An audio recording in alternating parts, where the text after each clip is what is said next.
మీకు తెలుసా, గణేశుడి విగ్రహాన్ని జాగ్రత్తగా చూస్తే ఆయనకి ఒక దంతం విరిగుంటుంది.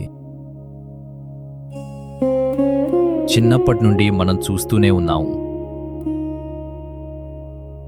కాని ఎప్పుడైనా ఆలోచించారా,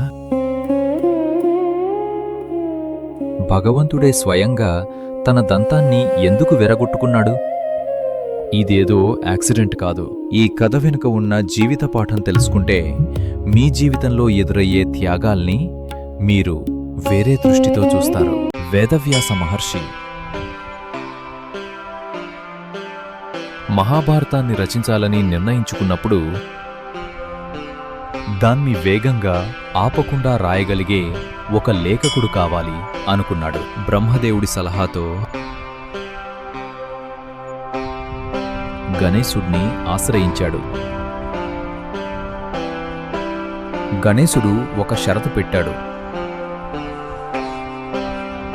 నేను ఆపకుండా రాస్తాను, కానీ మీరు కూడా ఆపకుండా చెప్పాలి. వ్యాసుడు కూడా ఒక షరతు పెట్టాడు. నువ్వు అర్థం చేసుకోకుండా రాయకూడదు.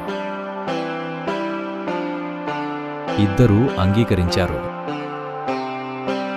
నేను పర్సనల్లీ అనుకుంటాను, ఈ రెండు షరతులు జీవితంలో ప్రతి పార్ట్నర్షిప్కి అప్లై అవుతాయి.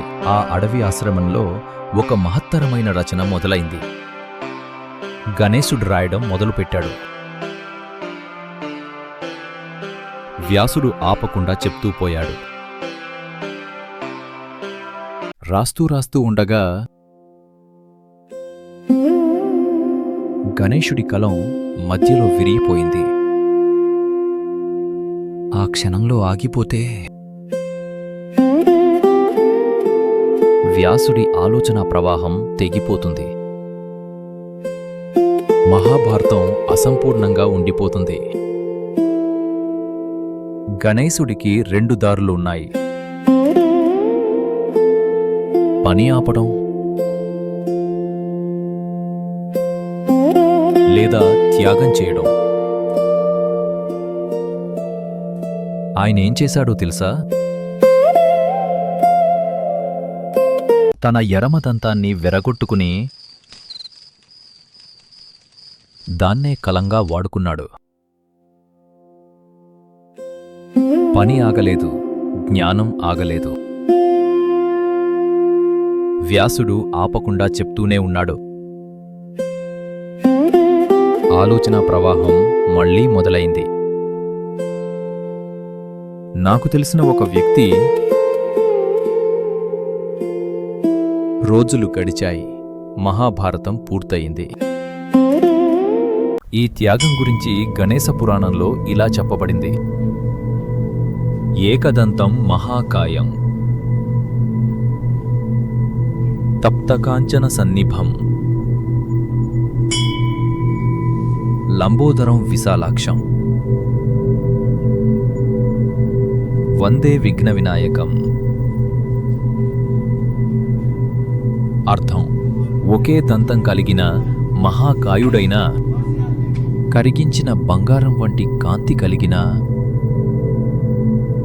పెద్ద ఉదరం, విశాలమైన నేత్రాలు కలిగిన విఘ్న వినాయకుడికి నేను వందనం చేస్తున్నాను. మూలం గణేశ పురాణం, ఏకదంత స్తుతి శ్లోకం. ఈ శ్లోకం గణేశుడి ఏకదంత రూపాన్ని కీర్తిస్తుంది. ఏకదంత అంటే ఒకే దంతం కలిగినవాడు. ఇది కేవలం శారీరక వర్ణన కాదు. ఇది ఆయన చేసిన త్యాగానికి శాశ్వత గుర్తింపు. భగవంతుడి రూపంలో ఉన్న ప్రతి చిహ్నం ఒక జీవిత సత్యాన్ని చెప్తుంది. ఈ కథ మనకు చెప్పేది ఏంటంటే, గొప్ప లక్ష్యాల కోసం మనం కొన్ని వ్యక్తిగత సౌకర్యాలను, అహంకారాన్ని త్యాగం చేయాల్సి వస్తుంది. గణేశుడు తన పరిపూర్ణతని కోల్పోయాడు. కానీ మహాభారతం అనే శాశ్వత జ్ఞానాన్ని ప్రపంచానికి ఇచ్చాడు. నా జీవితంలో కూడా ఒక్కసారి ఇలాంటి నిర్ణయం తీసుకున్నాను. త్యాగం అంటే ఓటమి కాదు, త్యాగం అంటే ఒక గొప్ప లక్ష్యానికి మనల్ని మనం అర్పించుకోవడం. ఇది వేల సంవత్సరాల క్రితం నాటి కథ అయినా ఈరోజు మన జీవితాల్లో కూడా అంతే రిలవెంట్గా ఉంది. విరిగిన దంతం గణేశుడిని తక్కువ చేయలేదు. ఆయన ఏకదంత రూపాన్ని కోటి కోటి మంది పూజిస్తారు. ఆ విరిగిన దంతాన్నే ఒక పవిత్ర చిహ్నంగా కొలుస్తారు. ఎందుకంటే అది త్యాగానికి గుర్తు. మనం కూడా జీవితంలో ఇలాంటి సందర్భాలు ఎదుర్కొంటాం. ఒక గోల్ కోసం, ఒక ఫ్యామిలీ కోసం, ఒక బాధ్యత కోసం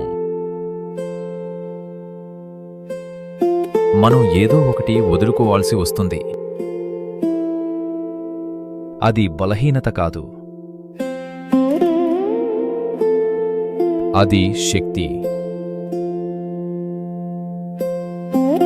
మీరు చేసే ప్రతి త్యాగం మిమ్మల్ని తక్కువ చేయదు, మిమ్మల్ని మరింత గొప్పవాళ్ళని చేస్తుంది. గణేశుడు మనకు చూపించాడు,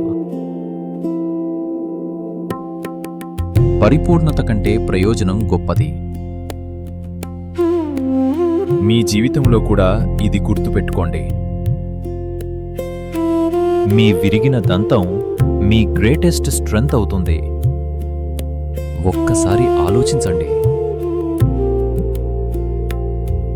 మీరు మీ జీవితంలో ఏదైనా పెద్ద లక్ష్యం కోసం ఏం త్యాగం చేశారు? మీ సమాధానం వేరే ఒక వ్యక్తికి స్ఫూర్తి అవుతుంది. మనం ఇక్కడ ఒక కమ్యూనిటీగా ఉన్నాం. ఒకరి అనుభవాలు మరొకరికి బలమవుతాయి. ఈ కథ మీకు నచ్చితే ఇలాంటి మరిన్ని ధర్మకథల కోసం సబ్స్క్రైబ్ చేయండి. మీకు, మీ కుటుంబానికి గణేశుడి ఆశీర్వాదాలు సదా కలగాలని కోరుకుంటున్నాను.